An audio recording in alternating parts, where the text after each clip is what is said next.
Okay, lane 1, Richard St. Jago. Lane 2, Downer of Cornwall College. Lane 3, Toby Young, KC. Lane 4, Walters, Calabar. Lane 5, Mirage, JT, the man of the best time in the semis. Lane 6, Harker, St. Jago. Lane 7, Pang. They're off to a good start this time. The middle of the track, Mirage is doing well. And Toby Young gets to straight ahead. Going inside, Richard. And I tell you, Mirage might just get in there at the end. Dennis, it was so close, it's hard to call it. Yes, it looks like Jago. It looked like it could have been Richards on the inside. But it's pretty close. I can't tell from this angle. It's hard to tell. It's very difficult to tell. Well, it was a very good race. And the Jago guys seem to be very happy. Mirage was struggling there for a little while. He moved Mirage was certainly not with him at 80. But towards the end of the race, Mirage increased the speed and might just have been in there in the top 3. I have no idea at all. Well, Jago seemed to be very happy. I wonder if both of them came in. We'll have to wait and see. But that was so close, it's hard to say. Now they're standing behind the blocks for the 100 meters Class 1 final. This race, as Dennis and myself were talking about it earlier, is anybody's race. When you believe that the times in the semifinals ranged from 10.84 to 10.95, a difference of 0.15 seconds, 1500ths of a second separating all of these men, you realize that the race is a tight one indeed. Let's give you the lineup on the blocks. Lane 1, Dennis Moore at KC. Lane 2, Christopher Smith of Knox. Lane 3, Alexander Hall of Calabar. Lane 4, Allen of Stets. Lane 5, Davis of St. Jago. Lane 6, Satchel of Dunoon. Lane 7, Headley of St. Andrew Technical. Lane 8 is Walker of Knox. And this one is coming live to you from the National Stadium, 7th renewal of the Boys Championships. My expert right now is Dennis Johnson. He's been there. Dennis? They're off. It's everybody's race. And Mort on the inside isn't doing badly. Mort on the inside running well. And Calabar down the middle of the track now. Looks like Calabar, Hall of Calabar. But then coming in a flash, Headley of St. Andrew Technical. Ready now for the 400 meters Class 3 final. In lane 1 is Biles of Camperdown. Lane 2 is Gallimore of Calabar. Lane 3, Daniel Edwards of St. Jago. He's been disappointed already this afternoon in the 100 meters. Lane 4, William Stets. Lane 5, Forbes of Calabar. Lane 6, Jarrett of St. Jago. Lane 7, Morgan of Glenmuir. And lane 8 is Thomas of Ferncourt. And St. Jago trying to get as many points as they can. So are Calabar. St. Jago have 2 here. Calabar have 2 here. And it seems to be a 2-horse race for the championship this year. So each school trying to get more than the other. Lane 3, Edwards. Very strong athlete. Thought he was going to win the 100. I don't think he did.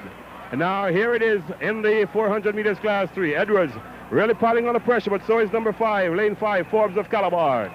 Going over the backstretch, Edwards has the advantage here. He's covering his territory quickly. It's Edwards. Edwards certainly moving like an inspired man today, and he's stronger than the rest. I have no doubt that Edwards will take home the bacon right now. Edwards, he's certainly powering his way around. He's going to make whatever happened to him in the 100 not happen again. Edwards of St. Jago in lane 3, really powering his way home now. St. Jago trying to get some more points because Calabar isn't in the frame. Second is on the outside of Edwards. Williams of St. Elizabeth Technical. But Edwards is going to hold out, or is he? Think he's going to hold out now, just barely though. Edwards first from Williams of Stets, and Jago third again. So it's Edwards from Williams and Jarrett. So Jago are happy about this one. First and third, that adds up to a lot of points. And it calls for more celebration in the St. Jago camp this afternoon. Now we're ready for the 400 meters Class 2 final, and the lineup for this one in lane 1 is Richards from Calabar. Sorry, next bit is Richards of Camperdown, number 6. How could I mistake that red and blue there? He did 50.06 in his semifinal. In lane 2, number 5, Gordon, Gillian Gordon, love the name, of St. Elizabeth Technical. Lane 3, number 1, Daniel England of Calabar. Many will say he's the favorite, understandable, because he has the best time in the semis of 49 seconds flat. In lane 4, number 4, Dwayne Wilson of KC, 49.69 was his time. In lane 5 is number 3, Claude Sayers of St. Jago, good time, 49.69. Lane 6, number 4, the other purple and white, Donovan White, KC. Lane 7, number 3, Murray of St. Jago, the red number 3. Lane 8, number 34, Gilmore Faulkner. And St. Jago were very pleased because they've been putting 2 finalists in every final almost up to now.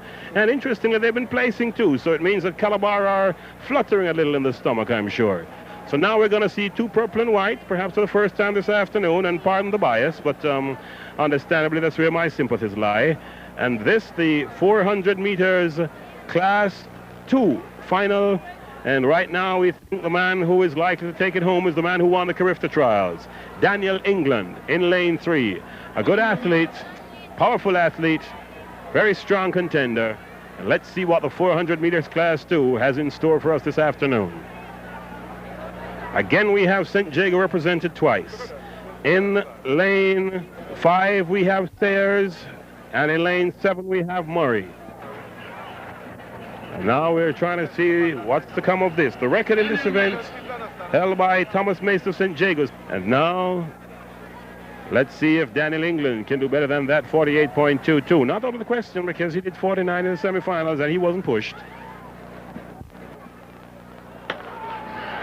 Off and running. Already in lane 4. Already in lane 5, actually. Sayers of St. Jago. But on the inside of that, Casey Wilson running well. Wilson on the backstretch looking good. And all we can see is Jago and Casey. But Wilson is doing well. Wilson running very well. England hasn't really stamped his authority on this race yet. But here comes England now at the 200 meters mark. England now beginning to step. Comes England of Calabar. And next to England of Calabar, we have Sayers of St. Jago. England of Calabar from Sayers of St. Jago. And Wilson trying to get through there. And that's Donovan White of KC who takes the silver. A very good performance by White of KC, who takes the silver.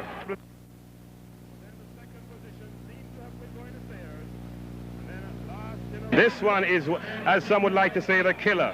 Because this is the 400 meters Class 1 final. Dennis Johnson, my expert, is with me again. And Dennis, my heart is fluttering. So is mine.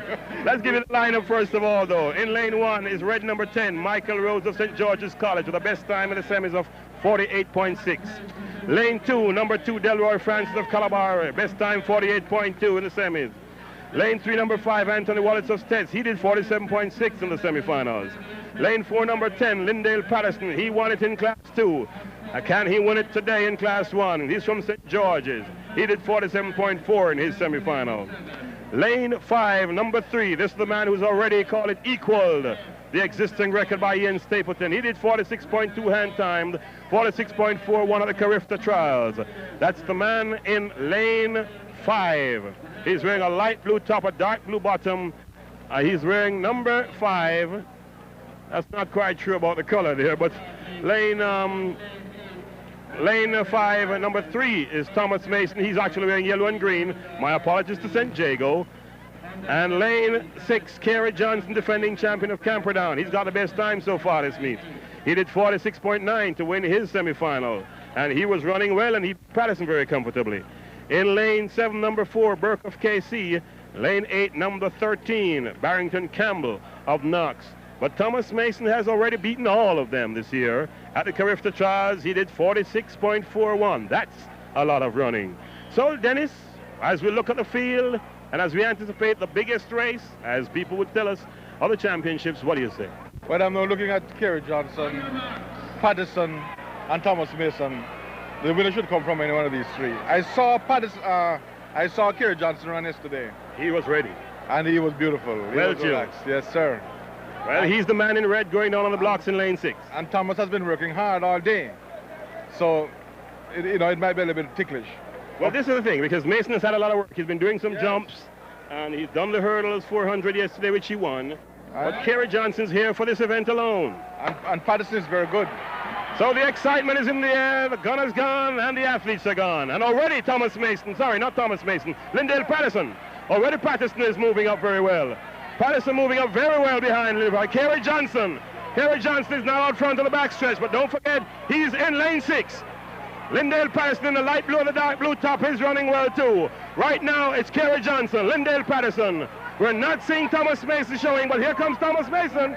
It's going to be a close run. It's going to be a good run. It's going to be a good race because it's Kerry Johnson still. Inside of them, Lindale Patterson. Lindale Patterson, light blue and yellow. Here comes Thomas Mason again. Thomas Mason proving it was no fluke on the Carifta trials. But Kerry Johnson fighting on. Kerry Johnson trying to fight it home. Thomas Mason from Kerry Johnson. Thomas Mason from Kerry Johnson. Third, Anthony Wallace. And fourth, a disappointing fourth, Lindale Patterson. Talk about a race and a half. So Thomas Mason wasn't joking.